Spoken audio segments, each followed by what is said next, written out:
మాధవ, నీది మంచి మనసని మరోసారి నిరూపించుకున్నావు. ఈ పంతాలు పట్టింపులు పక్కన పెట్టి నీ కుటుంబం బాగుంటే చాలు అని వెళ్ళావు చూడు. అక్కడ నా మాధవ్ అనిపించావు. వెళ్ళినా ప్రయోజనం లేకుండా పోయింది కదా భూమి. అన్నయ్య ఎలా మాట్లాడతాడని నేను అస్సలు ఊహించలేదు. బావగారు ఎలా మాట్లాడినా అది నీ తప్పు కాదు. నీ డెసిషన్ నాకు చాలా ఆనందాన్నిచ్చింది.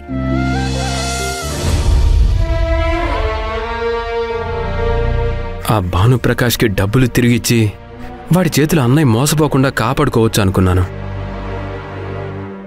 నువ్వు అనుకున్నది జరగదని నాకు తెలుసు మాధవ.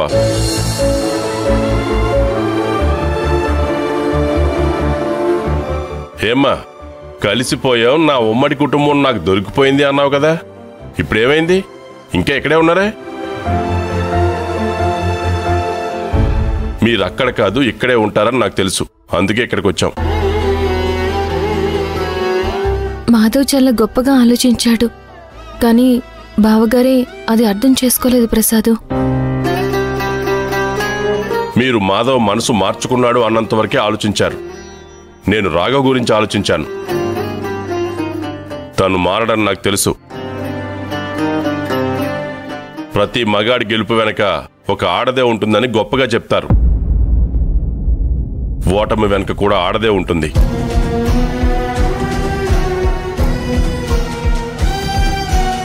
చరిత్రలో కొన్ని వంశాలు నిలబడిపోయాయన్న ఆడదే కారణం. అంత పెద్ద కురువంశం తుడిచిపెట్టుకుపోయిందన్న కారణం ఆడదే. రాఘవ తాళి కట్టి మరీ తన నాశనాన్ని వెంట తెచ్చుకున్నాడు. కారణం ఎవరైనా కానివ్వండి, కానీ నష్టపోతుంది వాళ్ల కుటుంబమే కదా. వాళ్ళని అసలు ఇప్పుడు ఎలా కాపాడాలో ముందు అదా ఆలోచించండి. మాధవ, నీ ప్రయత్నం నువ్వు చేశావు. అల్లుడిగా బిడ్డగా గొప్పగా ఆలోచించావు. అయినా ఫలితం కనిపించట్లేదు అంటే ఇక ఆ కుటుంబాన్ని ఆస్తిని కాపాడుకోవడానికి ఒకటే దారుంది. ఏంటి ప్రసాదు? ఎదిరించడం. ఎదిరించడం ఏంటండి? ఏంటి ప్రసాదు, నువ్వేదో గొప్పగా చెప్తావనుకుంటే ఎదిరించమంటున్నావు? తప్పదమ్మా. అయిన వాళ్లే అయినా ధర్మదారి తప్పినప్పుడు 5గురే అయిన పాండవులు తిరగబడ్డారు. అందుకని ఇప్పుడు బావగారి మీద మాధవ్ని తిరగబడమని చెప్తున్నావా? ఇక్కడ మాధవ్ని ఎదిరించమంటుంది వాళ్ళ అన్నయ్యనే కాదు, తెలుసో తెలియకో రాఘవ్ చేస్తున్న తప్పుని. ఆస్తి అన్నాదమ్ముల ఇద్దరి కష్టం. అలా ఎలా తన ఒక్కడే తాకట్టు పెడతాడు? ఇంట్లో లేనంత మాత్రాన ఉన్న ఆస్తి మీద మాధవ్కి హక్కు లేకుండా పోతుందా? మాధవ, ఆ ఒక్క విషయం నువ్వు సరిగ్గా ఆలోచించగలిగితే నువ్వు ఆస్తిని నీ కుటుంబాన్ని రెండింటినీ కాపాడుకోవచ్చు. అసలు ఇప్పుడు మీరేం సలహా ఇస్తున్నారో మీకైనా అర్థమవుతుందా? నాకు అర్థమవుతుంది. మాధవ్కి అర్థమవుతుందో లేదో తెలియట్లేదు. అసలు నీ ఉద్దేశం ఏంటి ప్రసాదు? ఏం సలహా ఇస్తున్నావు నువ్వు? మన మాట విననప్పుడు ఏమైనా చెయ్యాలి అంటే కోర్టులో కేసు వేస్తే సరిపోతుంది.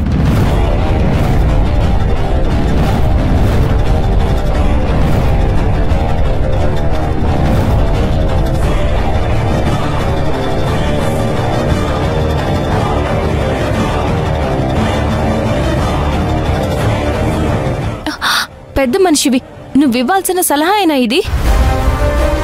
అది అల్లుడు కుటుంబం విషయంలో ఇలాంటి సలహా ఎవరైనా ఇస్తారా? అన్నదమ్ముల్ని కలపడానికి ఏదైనా చేస్తారు అనుకుంటే శాశ్వతంగా దూరం చేసేలా ఉన్నారుగా మీరు. ఉమ్మడి కుటుంబం విడిపోతుంది, నేను ఇష్టపడిన ఇల్లు ఇలా అయిపోతుంది అని నేను బాధపడుతుంటే ఆ ఇంటితో ఏ సంబంధం లేకుండా చేస్తావా ఏంటి ప్రసాదు? వాళ్ళు విడిపోతే నాకే వస్తుందమ్మా. ఆస్తి పోయి అందరూ చెట్టుకొకరు పుట్టకొకరు అయిపోతే నువ్వు అనుకున్న ఉమ్మడి కుటుంబం మళ్ళీ ఒకటవగలదా? నిలబడడానికి నేడుంటే ఏ రోజైనా అందరూ ఒకటవుతారు, అక్కడికే చేరతారు. నీడే లేకపోతే ఏం చేస్తారు? ప్రసాదు, మాధవ, నేను బాగా ఆలోచించే చెప్తున్నాను. మిమ్మల్ని కలపడానికి ఇది ఇప్పుడు ఉపయోగపడకపోవచ్చు. తన తప్పు తెలుసుకున్న రోజు రాఘవ్ కూడా అర్థం చేసుకుంటాడు. నేను చెప్పాల్సింది చెప్పాను. తర్వాత ఏ నిర్ణయం తీసుకుంటారో మీ ఇష్టం. జయ పద. భూమి వస్తానమ్మా.